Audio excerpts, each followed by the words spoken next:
Front page of the New York Times, Secretary of Defense Pete Hegseth back in the news about staffers had to be dismissed and a second signal chat that took place. Where's the president stand on this?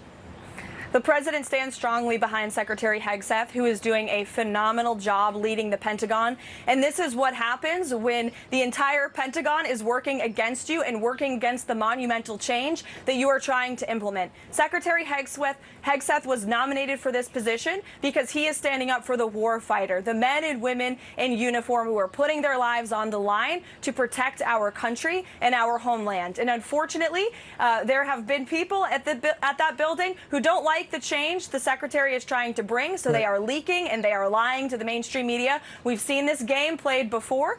The secretary is doing a tremendous job, and the president stands strongly behind him. It's not a good sign that the press secretary has to get back in front of cameras to tell everyone that the president continues to have faith in Pete Hegseth, who continues to show extreme incompetence in everything that he does, especially with the latest news from NPR that they're possibly thinking about replacing him. You know, what a big surprise that a few leakers get fired and suddenly a bunch of hit pieces come out from the same media that peddled the Russia hoax.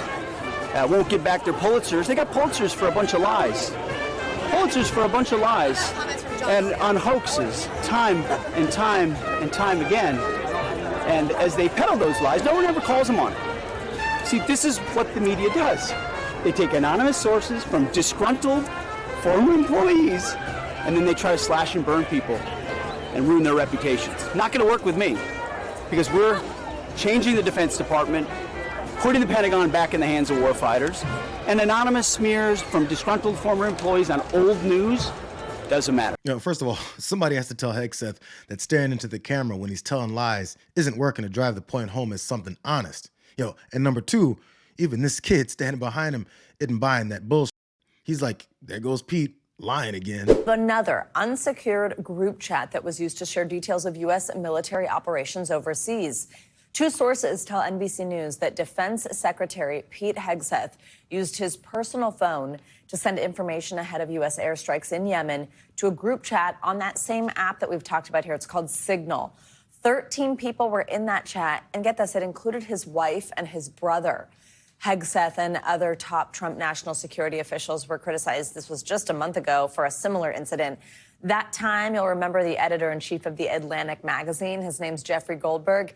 He was accidentally included in another Signal group chat. Two sources with knowledge of the matter confirmed to NBC News that he did share that sensitive military information on that group chat, Signal group chat, with his wife as well as his brother and personal lawyer, both of whom do work at the Pentagon. Now, the New York Times, which first broke this story, reports that the information in question was flight schedules for U.S. military jets that were targeting Iranian-backed Houthi rebels in Yemen. Defense Secretary Pete Hegseth shared military operation details to a group chat of family and friends titled Defense Team Huddle.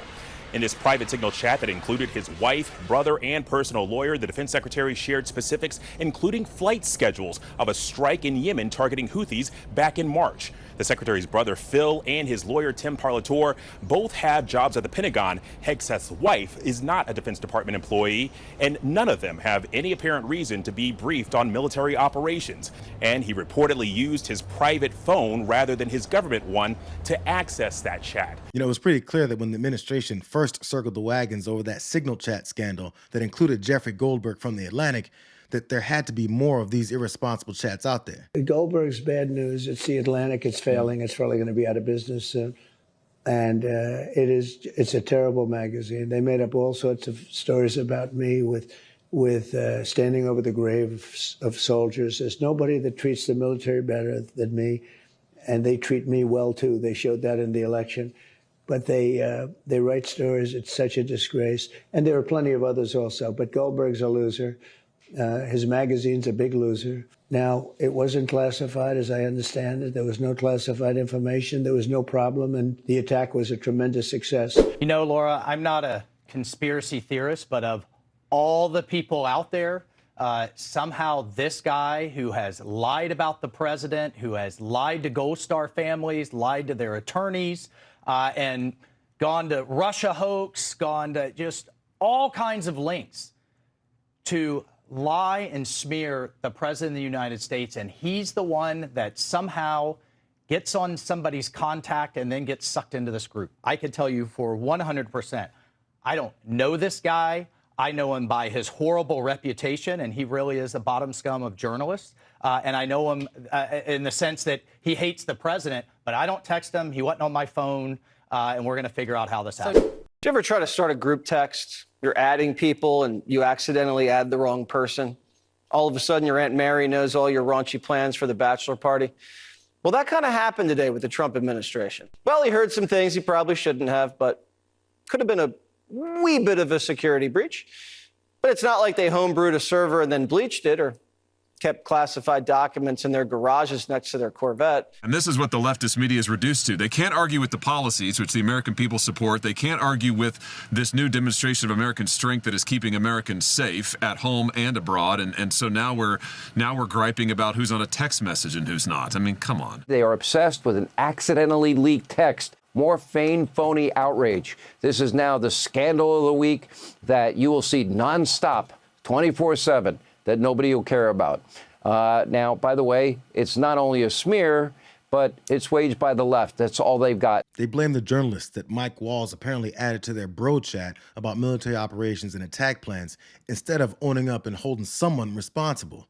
It's like they already knew it would eventually come out that they used Signal not only to discuss plans with officials in the administration, but also somehow to brag about how badass they are to friends and family.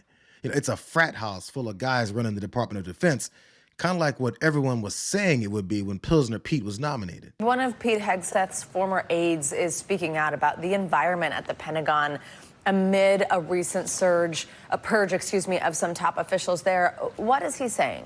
Yeah, former Pentagon Press Secretary John Olliott, a pretty remarkable op-ed in Politico magazine.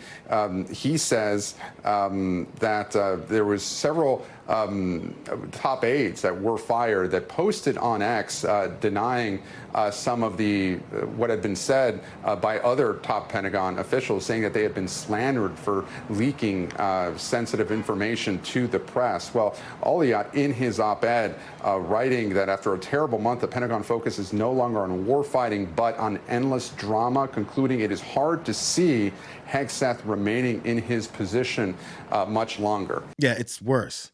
That pushback from Hegseth and Caroline Leavitt over the entire Pentagon and mutiny against Hegseth is as cartoonish as it sounds. It's not the flex that you think it is when you claim that everyone at the Department of Defense is lying and turning on you. That kind of chaos and distrust is a direct indictment of the leadership, not some kind of reputable excuse for the laundry list of scandals that show complete incompetence and lack of safety.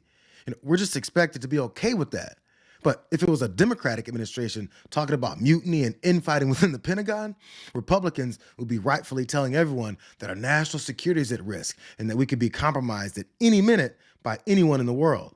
But here's more of what this very loyal MAGA official exposed in his Politico article. The latest flashpoint is a near collapse inside the Pentagon's top ranks. On Friday, Hegseth fired 3 of his most loyal senior staffers: Senior Advisor Dan Caldwell, Deputy Chief of Staff Darren Selnick, and Colin Carroll, Chief of Staff to the Deputy Secretary of Defense. In the aftermath, Defense Department officials working for Hegseth tried to smear the aides anonymously to reporters, claiming they were fired for leaking sensitive information as part of an investigation ordered earlier this month.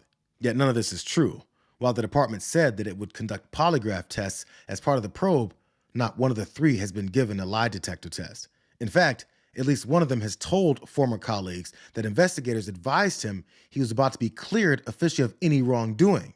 Unfortunately, Hegseth's team has developed a habit of spreading flat-out, easily debunked falsehoods anonymously about their colleagues on their way out the door. Hegseth is now presiding over a strange and baffling purge that will leave him without his 2 closest advisors of over a decade, Caldwell and Selnick, and without chiefs of staff for him and his deputy.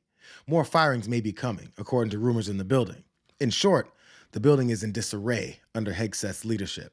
Even strong backers of the secretary like me must admit, the last month has been a full-blown meltdown at the Pentagon, and it's becoming a real problem for the administration. That was from the former chief Pentagon spokesperson, John Olliott, who wrote about how much he agrees that we need to focus on warfighters, said Trump and Hegseth's plan for the military is great, and was even offered a higher position in the Pentagon right before he quit.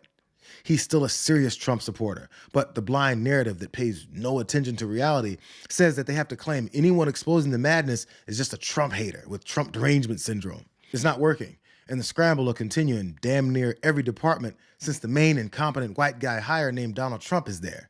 Listen to the press secretary here somehow claim that the people leaking the fact that Hegseth shares classified information need to be dealt with. But the defense secretary leaking it to his wife and brother is somehow the good guy. They are lying about the Secretary of Defense. Let me reiterate, no classified information was shared in these chats. But you do have leakers who are leaking classified information, which is a crime, I will add. And so the administration and the president have taken a very strong stance against anyone who leaks, especially sensitive and classified information that can put our troops and our warfighters at risk. And you've seen the secretary has taken very strong action to rein in the leakers at the Pentagon, and he will continue to do so, I'm sure.